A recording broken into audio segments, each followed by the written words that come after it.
So my question is, sometimes my Western friends ask me, since in Buddhism we talk about the 5 precepts, he feels that for them the 5 precepts are a very passive concept, as if it restricts their happiness. First, let's talk about the 5 precepts for a moment.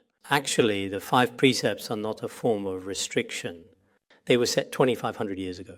These are, in general, relatively high moral standards and principles and guidelines for humanity, because nowadays, whether in the East or the West, I think the 5 precepts are much needed. The first of the 5 precepts, do not kill people. All countries have legal provisions for this. And the second one is no stealing. When it comes to stealing, this is legally regulated in all countries. No sexual misconduct. This relates to the family values. No sexual misconduct is also very important for every layperson.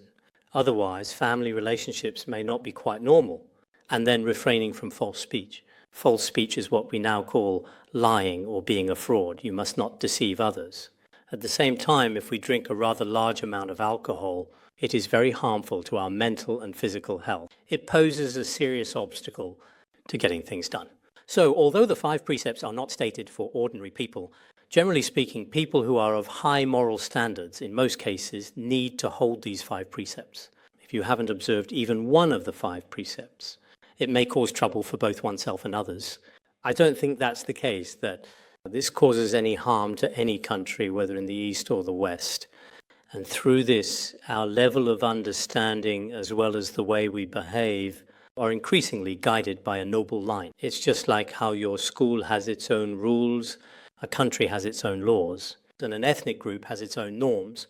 In fact, this is the most basic moral bottom line for all of humanity.